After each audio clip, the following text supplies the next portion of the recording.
And what dream could you finally go after if someone helped you sort out your home and your work life?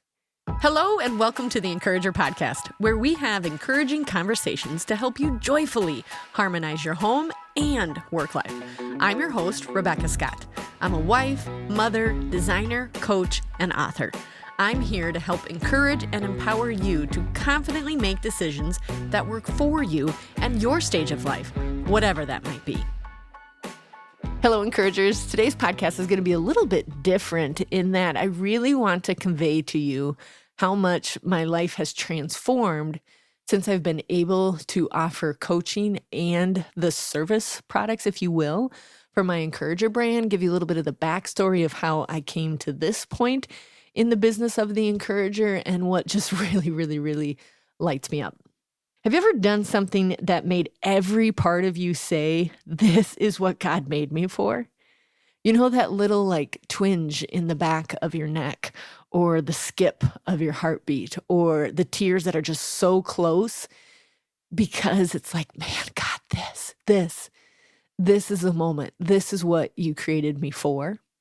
That is what coaching feels like for me. It is the most profound internal change that I experience when I get to offer all the experiences that I've had and all the failures and all the successes and the things that come naturally for me in how to teach and how to coach, and being able to convey that to people and watch their lives transform. I don't have words for it other than it's a beautiful transformation that I get to watch live. And I love watching their faces light up when something has clicked in a way that will make sense for their individual family makeup, not some cookie cutter plan that they get lost in. But I can look at them and say, hey, that part is not going to work for you because you just told me this. So how can we approach it in the best way for you right now? And so to individually see the women, not like God does, like I can't even compare myself, but when I get to see what he created in them and I get to work with what he has already put inside of them, that is where I just rejoice. I just rejoice. Coaching wasn't what I intended in the beginning, but it's definitely something that I feel like God is calling me to more and more with the experiences that he has given me in the last couple of years with all these amazing women. It's a way that I get to serve women personally, get to know them uniquely. I get to serve them powerfully because I can see the transformation and the results that they are getting. And I get to do it uniquely, pulling out what God created in each one of them, not a blanket case of we accomplished this, but you accomplished this because you did it your way alongside our Savior. And that's what I want to do forever and ever. This is where I want the Encourager podcast to go to, still offering amazing podcasts that you can listen and implement, but also telling you about the coaching and why I feel really called to step alongside you. I want to tell you how I started the Encourager podcast originally and what that scene was. I've said it in a couple episodes, so if you've heard this before, you're going to hear it again. But this is what really led to the one-on-one coaching. I had this experience in a parking lot at a grocery store where I was making the exchanges with the seamstresses. You know, I have another brand called Rebecca Scott Designs, where I sew purses and accessories that are custom made. And I meet with seamstresses so that we can exchange the load. We can both go back to our sewing rooms and finish our sewing. Well, I met this gal in the parking lot, and she arrived with her kids in a minivan. And she had like a track suit on, and the kids had their bed head and their PJs still on and all of that. And I arrived ready for the day with my kiddos at the time as well. And the reason why I do the side-by-side and all the visuals for you is just to kind of understand what felt like chaos to her and kind of looked like chaos in comparison to ours being ready for the day. Now, that doesn't make me better than her, so I don't want you to hear that. But the truth is I really was ready for the day, and so were the kids. We were going to accomplish a few things that day. And when I got out of the vehicle, she said to me, oh my gosh, you don't always look like this, do you? I said, oh gosh, no. We have days like that too, which is true. But I felt an immediate punch to my gut. And I called my God organ. And I was like, what is going on? And after some reflection, I just remember thinking, wait, I can teach her this. I can teach her how we get ready for the day and how we're able to sew and have joy and appreciate one another and love what we're doing and do both home and work life with joy and less chaos. I could teach her how to do that. So then I started thinking, because God never wastes any of our education or any of our times or memories or anything, right? And I was like, well, I have a radio background. I could jump on a microphone. And this was long before podcast was everywhere. And so I recorded. And I want to tell you, I think I recorded 60 episodes in less than probably a year. I mean, I just cranked them out. I was so ready to tell everybody how I was doing my home life. And people were asking at that point at shows. And that experience with Afton really made me think like, oh, wait. I do have something. I do have some systems that I can show you what I'm doing because I'm not doing anything magical. I'm not doing anything that anyone else couldn't do within reason for their own families and their own unique circumstances. And so that's what I did. I jumped on that microphone. But that moment stirred a gut punch for me that was like, how can I serve his people with the simple things that I figured out how to set up for myself, with the mistakes that I've made, and God has shown me how to do them better and how to do them with more joy. So that's what spurred the podcast, was that moment. And then when I had the podcast, I would see people at the shows or I'd see people out and about and they'd say, gosh, I just really love listening to your podcast, but I'd love to have something tangible from you. Well, I didn't know if they were looking for a resource or a book. So I asked them, one of my other things, like ask your audience, what do they want? They wanted a book. They wanted the systems on paper. And I was like, well, okay. So I wrote a book. It's called Equipped to Execute, Guiding Moms to Joyfully Impact Their Family and Business. It's awesome. I still have it. And yes, it's still available. I'm sure like some of the stories in there, I'm like, wow, some of those systems I'm still running. Some of the systems have definitely evolved, but a ton of them, all of them, in fact, are still running. They've just changed with the seasons of my kids and ages and myself. And then they were like, I still want more. Like, I've read the book, I listened to the podcast, I want more. I want to talk to you about my unique circumstance and what I think God is leading me to. Can you help me? It's like, well, how do I offer that? So I've done things called cohorts. I've done Becca days. I've done encourager days. And then this last couple of years, it's been the individual coaching that I narrowed it to because, again, everyone is so uniquely created. And one of my favorite things is when I meet on the coaching calls is just to have a blank sheet of paper. And then I just get to listen. I get to listen about all the things that lights them up. And I watch their face light up when they talk about their project, or when they talk about their newborn, or when they talk about their family changes in the last year, or what they deeply desire to make happen, because they too are having a gut punch from God that's like, this is what I need to do. He's telling me. I could feel it in my bones. And I go, okay, then let's make this happen. Let's take a look at your week. Let's take a look at your month, and let's break this down, even if it's down to the simple 1%, and let's make this happen.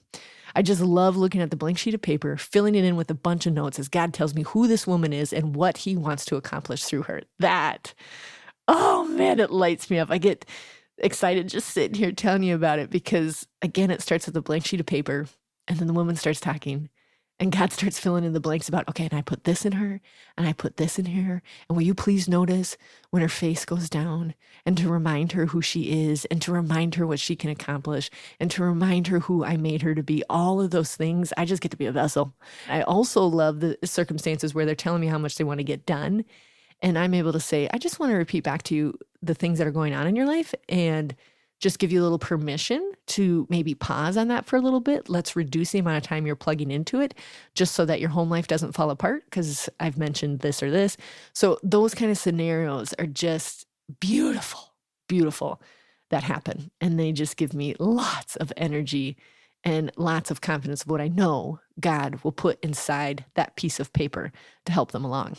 Here is why I believe the coaching with me is slightly different, because I receive coaching still to this day. I love me a coach. I love me a coach in a niche area. I love them. And I have learned a lot from them, from some of the ones that didn't go as planned. And one thing that I think is really interesting is there really is no, in my field at least, there's no cookie cutter way to do things that you can do it 100% year after year after year after year. And sometimes coaching programs realize that and they say things will evolve. But when they are cookie cutter, meaning they're like, here's step 1, 2, 3, and ABC, you will accomplish it in this next 40 hours, or in this next 40 weeks, this is what you accomplish. I have no doubt that there are people that definitely do it and they kill it at it. And then they go on to the next thing. But what I've discovered is my own lifestyle did not allow me to follow exactly the 1, 2, 3, and the ABC. It just got super overwhelming. And it didn't matter how much I pushed. How much I pushed and got up early or stayed up late to accomplish the program, that in the end, I was so burnt out from it that I didn't want to implement the things that I'd even created. So it was like, it feels like I'm just wedging it in to some already established systems, or it doesn't actually work for my business, or this won't work for my lifestyle or for my family. And so what I like with the one-on-one coaching is I get to find out what their lifestyle is, what lights them up, what their unique family is, what their unique project is, and make it work for them rather than like wedging it in and forcing them. Believe me, there is still a lot of accountability. That's one of my favorite parts of it. But we're not approaching it so that at the end they're burnt out and they actually won't do it. It's so that in the end, they can feel the call to actually accomplish it, finish it, or evolve it. That's the goal.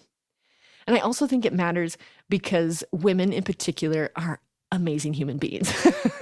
I'm sure men are as well, but it never ceases to amaze me when I start writing the notes, the different multifaceted things that women are able to do and able to accomplish and able to plug into, the unique relationships in each one of their lives that they want to prioritize, whether that's caretaking or motherhood or marriage or business owner or volunteer. I love pulling those things out so that I can more fully understand how God made them. And I don't know that that can happen in a multiple group situation. And so when I'm able to answer the question immediately that they have, where they're like, hey, pause, Becca, that is challenging for me right now. Can you break that down? Yes, because for one woman, she's on to the next thing, she can grasp it. But for another, she's consistently thinking of something else in her head that's a block. And so when we can talk that through one-on-one, I'm able to help her get past the block so that she can, in fact, still move on with it, or we can discuss it. We can go into prayer about it, and we can talk about like, okay, well, how is this a block? It is not therapy by any means. That is way beyond mine, but I can visibly see from her what would work within her schedule and with her own personality about what we can accomplish.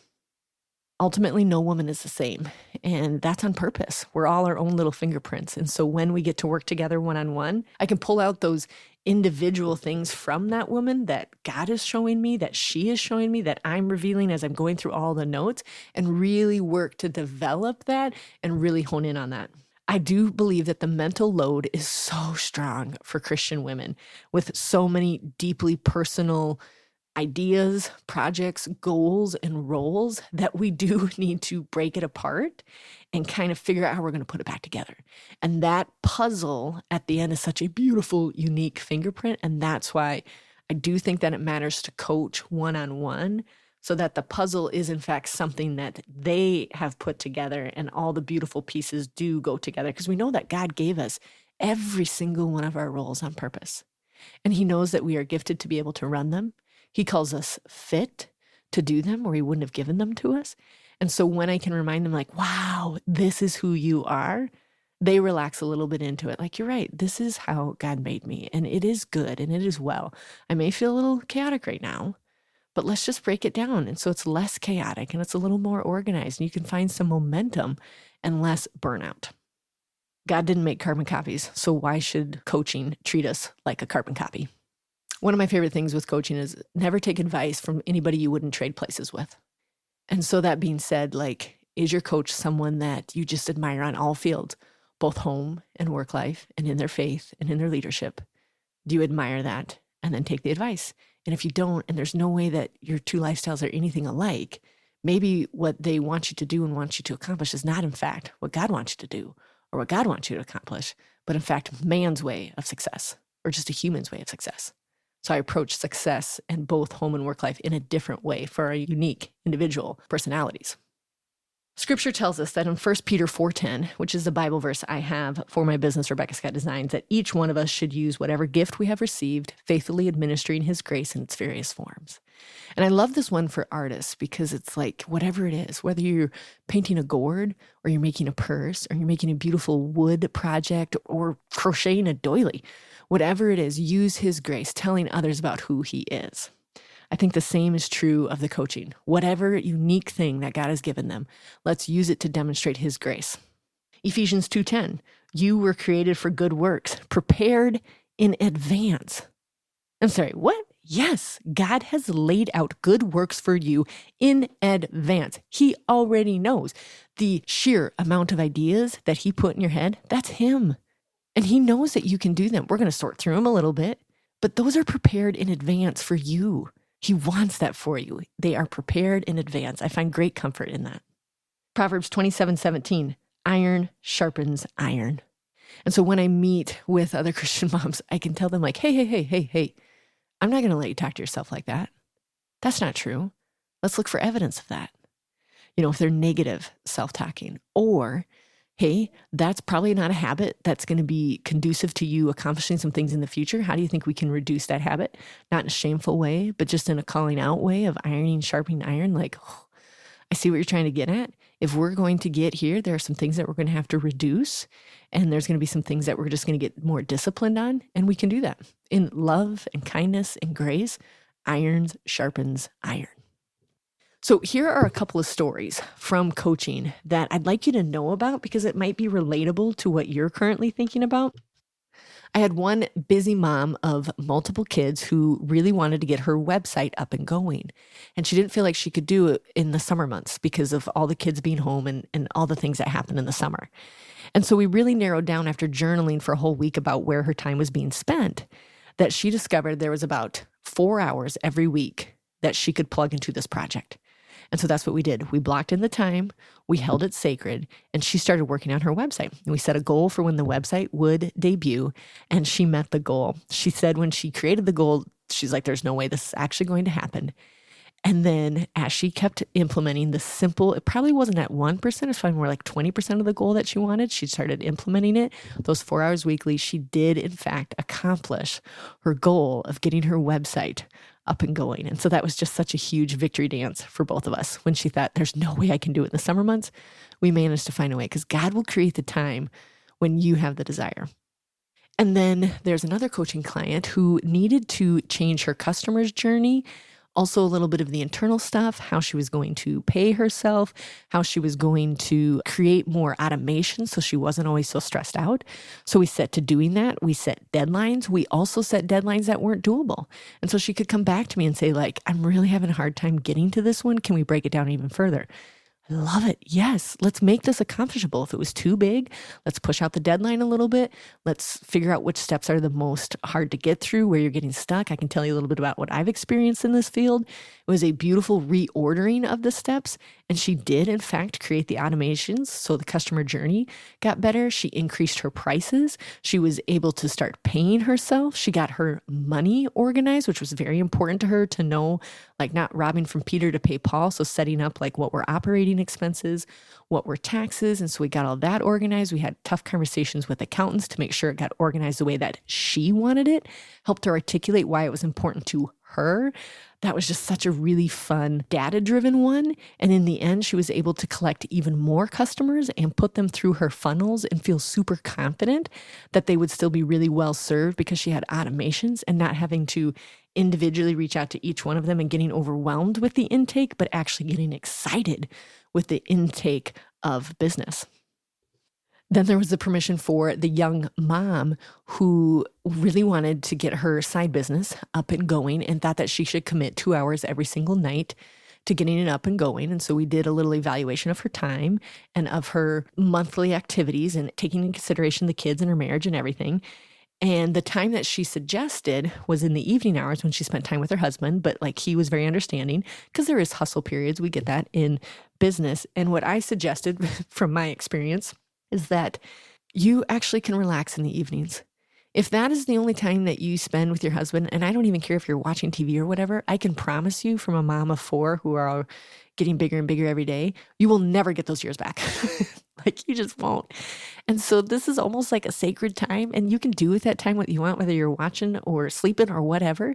But I actually don't recommend you build your side hustle right now. The ages of her kids were so tender, and it's such an exhausting period that we actually didn't push in that season. I gave her permission to do it 30 minutes every night instead of the 2 hours. We 1%ed it, and she still made the progress that she wanted to make on that side gig without burning out her marriage or her own personal life. And so sometimes coaching is about giving permission and looking objectively and going, that's a lot to take in. I have no doubt that you can accomplish that, but let's like really think carefully about how we're going to do that so that we don't burn out in the end, but we are excited in the end. And so that's what we were able to do. And that was just a really fun accomplishment together.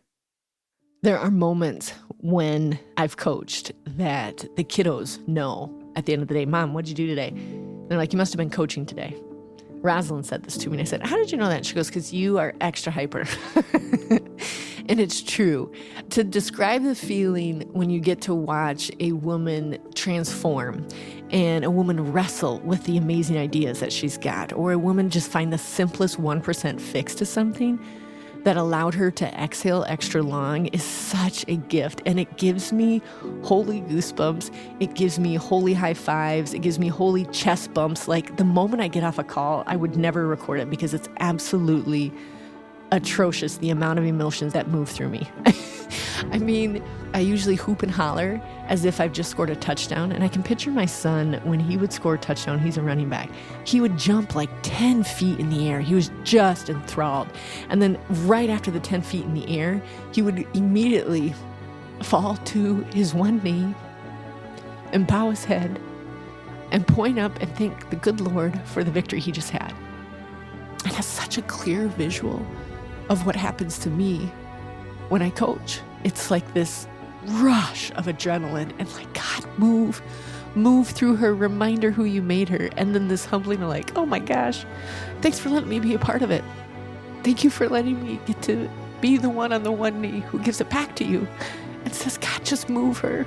Move her today. Let her rest today if that's what she needs, or let her find a surge of energy today. Let her see the light that you put inside of her. Like the amount of emotions and energy that runs through me after a coaching call is, it's something to behold. It's something to behold. And I'm so grateful for the opportunity. And it seems like when I do it and I've got myself up off of the floor, that God keeps telling me, more of this. I think you've known throughout the podcast, one of the words that God uses with me frequently is kiddo. And so sometimes I get to hear that, hey, more of this kiddo. And I take a deep exhale out and I say, yes, please. Show me more. Show me more of the people. Give me the opportunities I want to encourage. So I'm going to invite you to consider, what would change if you had someone speaking directly into your day-to-day life? What could become easier? Or even just doable, or even foreseeable, where some of your systems were on autopilot so that the one system that's really broke in this season could have some work done on it so that you can make some progress, so you can make the impact that you want to make, so you can start the project that you feel really, really led to. What would that look like? And what dream could you finally go after if someone helped you sort out your home and your work life? What is that dream? Write it down on a piece of paper. Email it to yourself. Text it to yourself. Text it to a friend and say, this is the year. This is the year I'm going to break this project down. Even if it's by 1%, even if I am crawling in the beginning, I will be doing the 10-foot jump in the touchdown zone, giving it over to God, because I did, in fact, do the dream that was on my heart. What is that dream? I want you to imagine yourselves lighter, clearer, and encouraged. Life is too short to stay overwhelmed and stuck and just keep saying, if I can just get past these next 2 weeks. I want you to stop. Every time you delay something, I want you to stop and say, should I? Should I delay this another week? God didn't create us to juggle everything alone. He created us to help one another. Harmony in both home and work life is absolutely doable, and it will equal more joy and more peace when we can iron out these two beautiful things of our life, both home and work life. And I do know, and have proven it several times, it can be done. You can still have peace and joy with the amazing things that God has given you within your family and the amazing dreams He's given you within your work. He can accomplish both of those through you. You deserve to live the life you've been praying about, not for someday, but for today. And if you're listening and you're thinking, I want this. I want someone who sees me individually, my gifts, my season, my chaos, and my calling. I would love to walk alongside you. Please consider it. Let's do a touchdown together. Let's have that moment where we humble ourselves and we're so grateful that God used us. Until next time, encouragers, we got this because He's got us.